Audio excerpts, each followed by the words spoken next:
Yo, what is going on, you WBE fans? It's Sonk with another week for the weekly recaps for our division, and I am not alone. Hey, what's going on? My name is JB Westside, and I like how you got around, getting the divisions wrong by just saying our division. Exactly. I almost forgot we were the sword division. This is the sword division. Yes! 2 weeks in a row, we're rolling through. And speaking of rolling through, thank you guys so much for the amazing feedback we've been getting. One of the comments last week actually had a really cool idea trying to put the scores next to the team name, or put the scores somewhere so we know what record the coaches are. So I kind of toyed around with it for about an hour and a half on some of the slides, and I couldn't really figure out a place. But I'm going to do a little bit more digging around here and see if I can find something else to kind of update the scores and kind of let you know kind of where they are. I want to make sure the slides look good for you guys, but you guys are knowledgeable. Yeah, if you have suggestions too, let it, be sure to check this out as well. Speaking of check it out, let's check out this first game. Oh boy, we have the LA Spice versus the Tennessee Trubbish, which is K Cray versus Deathly I Am. Alright, KK brought a team of Crobat, Garchomp, Porygon 2, Mega Mawile, Mimikyu, and Starmie. Deathly brought a team of Celesteela, Coppergigas, Imbor, Gligar, Tyrantrum, and Rotomo. And first things first, you will see this. Garchomp got 6 kills. Yes, it did. Called it, by the way. He did. Garchomp set was so cash. All you needed was fire and ground coverage.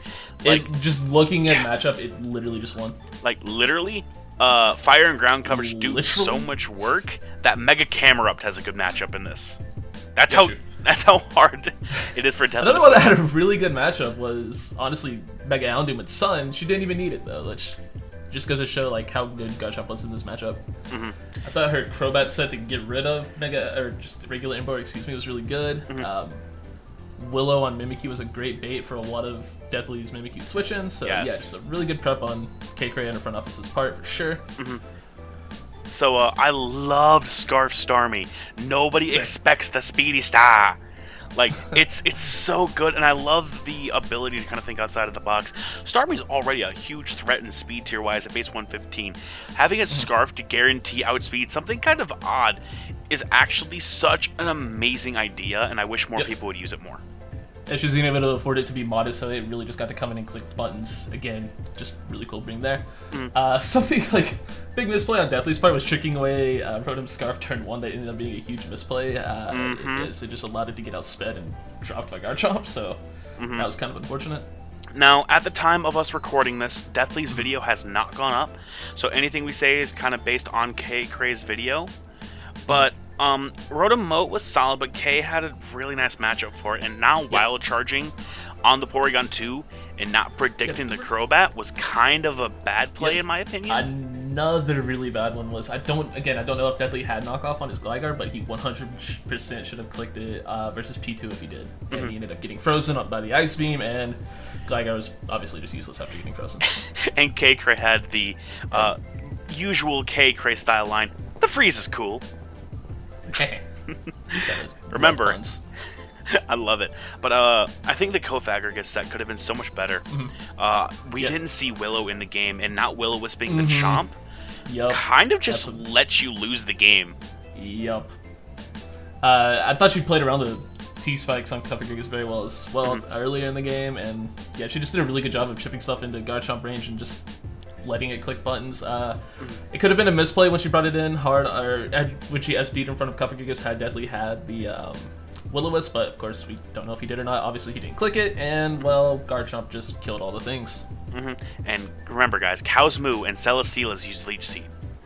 It's the best line to describe Celesteela ever. It's amazing. Wisdom is on point. Honestly, we need to slow her down because she's been playing very well the last couple weeks. Her and her front office might have created a monster, so we need to relax a little bit here. So I'm kind of scared for who she faces next week. It's on a bit of a roll right now. Yeah, I would be very much scared. Another scary thing is our next game, which is the Milwaukee Bewares coached by Wolfie Glick versus the Rochester Rhinos coached by Iron Boffin. Kimono Wolfie, best Wolfie. Yo, true though. Boffin ended up bringing a team of Suicune, Shaman, Metagross, Weavile, Rhydon, and Mega Altaria. We brought a team of Excadrill, Mega Blastoise, Weezing, Virizion, Mandibuzz, and Gigalith. Now, Wolfie, the title bait is real. I loved it. Turn like 1 it died, turn 2. Turn 2, yeah. Turn 2 it You just switched dropped. Mandibuzz into a Seed Flare and then just dropped to a Dropped to a Dazzling dazzling memes. which was actually really bad because it put him on a the back foot early. Mm-hmm. Once he started getting rid of things, it was fine because he's Wolfie. But yeah, that was a really cool play on Deathly's part, or Boffin's part, excuse me. Now, early game, I do not mind whatsoever attacking what's in front of you because you don't know how your opponent's going to play right away in the early game, and so I can't knock Boffin for doing anything. He actually got the play right too, just attacking what's in front and getting rid of the Mandibuzz right away. Really solid, not over predicting there. Yeah. However, I would have liked to see him not sack it. It put in a ton of work. It outsped everything on Wolfie's team. Other than Virizion, a potential Scarf Drill, even if it's a drill outside of sand, like that one just put in a ton of work. Perhaps if he had Synthesis over Tailwind, that could have been a thing, but I did think Tailwind was a cool green to play around sand. So it's a 50-50 sort of thing there. I think Again, just one more thing I want to point out, sorry, and team building real quick. I don't understand why you were adamant on Metagross when you had max FNF investment. It's just like a pet peeve thing. It's just make your Rhydon bulkier, man. That 4 attack's not going to do much for you. I thought the Metagross was cool. It just didn't have a chance, really, in this game. Like, it was a cool set, but I don't think this was the week to bring it. A Sandrush Excadrill is always outspeeds. Yeah, it's one of the scariest things in Pokemon, in my opinion. Other than like a +5/+5 Volcarona, but we'll get to that later. Quasi spoilers. But on Boffin's team, I didn't really see a lot of Excadrill switch-ins. Like you talked about in your team builder, how everything had ways to hit it, but you didn't have ways to kind of get in safely versus it. True. He did have a few ways of revenging it, but everything took a big hit from it coming in. Like nothing wanted to take a hit. Shaman could have again, but again you sacked it early, and that's another reason why I sort of don't agree with that play. I really Go ahead. I really did enjoy on Wolfie's side keeping Weezing as a sack, and then 1 turn later giving it a free switch in for Excadrill. I thought that was really cool. I thought Wolfie played phenomenally around Tailwind Suicune.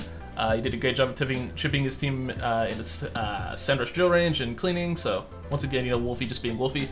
Something I do want to point out on Deathly's side is the Alt V Weezing, like 1v1, just shows why Alt really wasn't the best bring. Also why keeping Shaman healthy could have been useful and having Synthesis on that set. Just as something else to hit Weezing, because it just sort of walled a lot of Boffin's team after, Shaman went down. But yeah, we can see where Boffin's coming from on a lot of his sets. Like watching his team builder, his sets made sense for the team. I just don't think they were the optimal sets. Like, they were good sets. It made sense what he was trying to do. Like, he wanted to play the sat game and, the skill for kill game, but he didn't execute it perfectly. Just letting stuff, set in, specifically the Weezing, obviously. Yeah, and I certainly look for him to pick up a win here within the next week or two. He's playing good mods. He just is not getting the things in his favor. If one thing goes in his favor, I think it could spark something, and he could go on a roll. Listen, there's a reason everyone you're playing over preps for Crocoon, because it's a really good set. Maybe consider Crocoon once.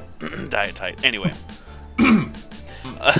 Moving into our next game here, we have the Minnesota Vikings, coached by Dan, aka Shrive, versus the New York Marauders, coached by Mr. Talent. Now, Dan brought a team of Florges, Huron Black, Lycanroc Dusk, Skarmory, Gastrodon, and Venusaur, and Mr. Talent brought a team of Empoleon, Nihilego, Mega Audino, Ambipom, Stunfisk, and Latias. First and foremost, I want to point out the Empoleon set was cute. It relied heavily on Dan bringing Mega Miniature, which obviously didn't happen, which puts you on the back foot from the get-go. Special Ambipom was really cool. It had a great matchup. Yeah. So I really like that bring. And yeah. It came out of left field, did some really fun work. Also, shout out to Stoop Kid for doing another thing. Shout out to Stoop Kid, Sunfist killing a KB PogChamp. It made my year watching that. I remember watching that game, and because I don't think JB had watched that game yet, and I DM'd JB a picture of a GIF of Huron Black dying to it, and JB just went pog. All caps. Have to go all caps. All caps. But yeah, the Grassium Z tech for Gastrodon was awesome tech. For sure. If it killed, Nihilego just won the game flat. Yep. Something else that also won the game on Dan's side was Calm Mind Florges if it got set up specifically in front of something like Mega Audino or like Stunfisk. If I don't remember, I think Stunfisk had Toxic, maybe not. But like, Calm Mind Florges had a fantastic matchup. Something that does make me uneasy though is if Gastron wasn't Rindo, how easily Dan kind of lost to Nihilego. So something to point out, it's not knocking Dan at anything, it's just kind of something to look at back at it, that if Gastron wasn't Rindo or got knocked off, that was game. Yep, for sure. I do love though how carefully Dan thinks his plays through. Was Lycanroc paralyzed at that point though? Yes. If Lycanroc was okay, yeah, then for sure it was game. Yeah, it was game. Because at that time Lycanroc was down because it got the kill on, I think it got the kill on Skarmory, and then Gastron lived, or avenged, something to that effect. But yeah. Something like that, yeah. But yeah, I love how carefully Dan kind of goes through his moves. Like, not a lot of luck is involved. It's just Dan very much carefully kind of tiptoeing through, finding his way. And, like, he's undefeated for a reason. Like, he's playing good Mons. Yeah, I love how he just playing his Kieran Black. I know he's done it at least twice, maybe 3 times, where he just leads with Kieran Black and makes his opponent deal with it, which, you know, it's just hilarious. Because, like, oh, hey, you know, we prep for Kieran Black to potentially be a cleaner or whatever. He's like, no, I'm just going to throw it out turn 1 and here, deal with it. Yeah, what do you have for this? Exactly. It's I love how he's playing recently. And I look forward to seeing both these guys go on. He's also specifically been playing Lycanroc really well. And one point, Dan's predictions were really on point this game. One I want to point out specifically was he had Florges in, he switched into Gastro and then doubled into Kieran Black on Empoleon's Grass Knot, as Empoleon was +2 with Work Up. That was just a great read on Dan's part. I just wanted to point out that play before we move on.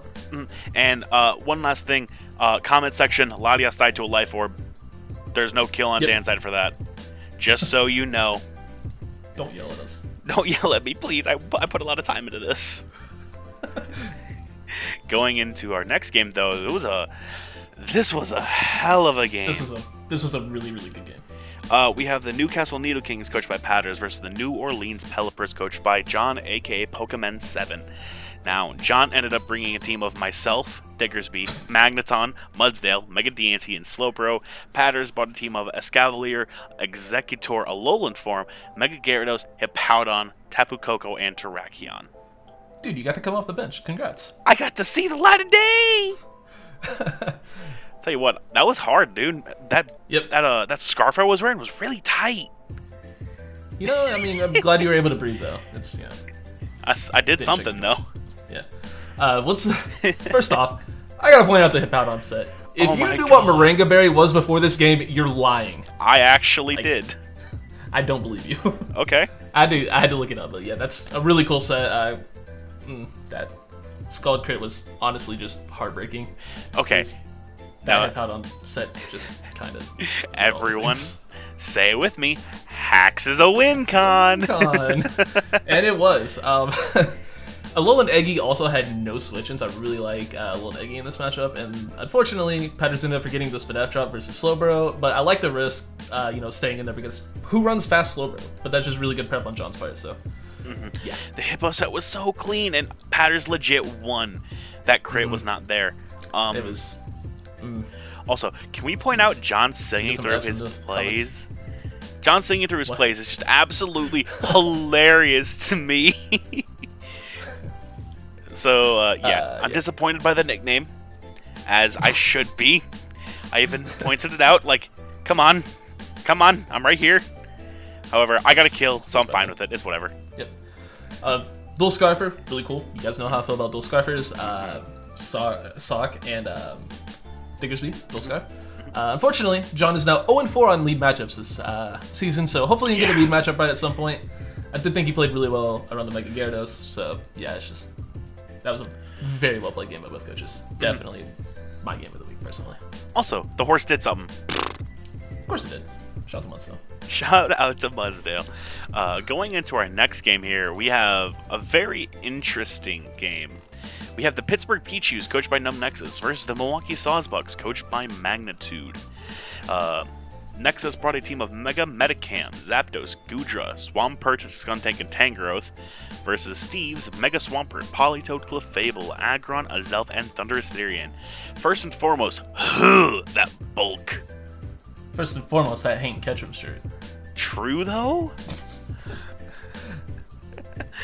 Getting rid of Tangrowth early game was huge for Steve, as well as, not scouting on Nexus's part was a little unfortunate because it could have been a very different game had Tangrowth still been alive. Aggron put in so much work this game. Yes, it did. It was just Dragon Tail rolls, like chipping everything with Stealth Rocks. Unfortunately, Nexus had a lot of bad luck with the Dragon Tail rolls. Had Mega Metachamp got brought in earlier, maybe that could have been a different game, so it could have just killed it earlier rather than Zapdos, Swampert, and Goodra, Skuntank, everything just taking a lot of extra Rocks chip. Kind of unfortunate, but I mean, hey, that's a game we play. Dropping the Acid Z so early on, Steve has a lot of mental capacity to go for that. Yeah. I would have never had the eggs to go for that, so kudos to him. Not so early for sure. No, I never would have clicked that button so early. So for him to realize, well, he doesn't have a steel type, I can just kind of drop this and claim one. And it just bopped the Tangrowth, which was literally one of the best things stopping Pert. It was nuts. Yeah, honestly, Pert, you see, got 4 kills, but really, I do think Aggron was the MVP. It just put so much work in, shipping everything, then Pert just got to come in and just destroyed everything. Yeah. And, obviously letting Tangrowth die kind of just sealed it early. So I don't remember. Was Steve's Swampert adamant? I can't remember for the life of me. I believe so. Yeah, because I remember in Nexus's commentary, he said that Adamant's the only way it killed, and there was a crit. Yeah. I think he was adamant, however, my memory doesn't serve me that well. I don't remember. But yeah, if he was adamant, crit didn't matter. If he was, I don't know exactly how the game would have played out after. It could be a much different story, but we are in this timeline. For sure. Speaking of timelines, wow, what a timeline we live in. The next game here is the South Texas Sableyes, coached by In Vivid Color, versus the Free State Torcatch, coached by Duncan Can't Die. Vivid brought a team of Moltres, Mega Sharpedo, Galvantula, Halucha, Noivern, and Tapu Bulu. Duncan brought a team of Mega Tyranitar, Jirachi, Xatu, Araquanid, Blacephalon, and Vikable. The crit U-turn turn 1. I get why Duncan, is taking a bit of a lighter look at team building this week, but Heat for the sake of Heat kind of came back to bite him a little bit in this game, which, it's whatever. We're left before Mons, obviously, but hey. It's, yeah. Burn out Moltres, though. Yeah. That was such a cool set. That was really, really cool. One thing I do want to point out, though, is Duncan had at one time the Trick House shirt. He went back to the Trick House to try to grab the money, and Vivid was there counting it all for him. The Trick House was not kind to Duncan this week. Yeah, he had a couple rough rolls and some 50-50s that went against him, and kind of just snowballed from there. Defensive Bulu, like sub-disable. You disgust me, sir. But that's a fantastic set. It was so good. The Bulu was so fire this week. Yeah. Vivid also did a very good job of pivoting around and wasting Trick Room turns early. It's just, yeah. Yeah. Sub Nature's Super Fang, Nature's Madness is really nice. I get the joke. Yeah, U-turn spam was awesome against Duncan. Forced a lot of predictions and the 50-50s galore. The Flying EMZ on the Araquanid was just nice. Yeah, once Araquanid went down, Shark just won, and Vivid did a great job of knowing his win, kind of getting rid of the Araquanid.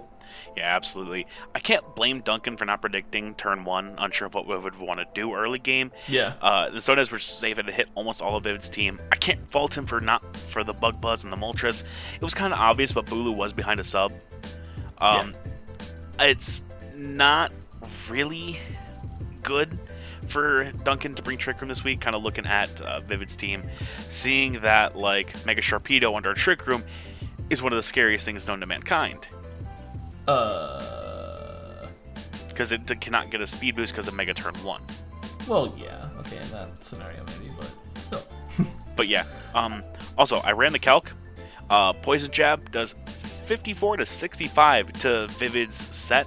So Poison Jab was a fine play, trying to hit the Bulu or Noivern on the switch when Moltres was in. That's understandable. So yeah, just some things, a little nitpick here, but yeah, overall, kind of Vivid was in control of the game. Yeah, again, you did a great job chipping his team down for Mega Shark, and he just came in and did his thing. Aqua Jet spam is disgusting, and then it just outsped everything from there. Speaking of disgusting, Our last game of the week is the Toronto Togekiss from the Heated Mo versus the Bronx Bearticks, coached by PokeAim MD. Now, Joey brought a team of Volcarona. Yep. Yeah, and so I mean this in all sincerity. Joey led off with Volcarona, said, I'm just going to click my button and win here. Set up a Volcarona, turn 1, and won the game. I believe there's a rock something miss there that let him get up a free sub, but yeah, it's just when you just want to win with Comfey, but your Moth Boy kills everything. It's just so unfortunate. Yeah. There's honestly not a whole lot to say about this game, unfortunately. It's just Volcarona led off and killed literally everything. Joey knew Volcarona won the game, and he decided he was just going to go for it, and there really wasn't a whole heck of a lot Mo had on his team to kind of stop it. No.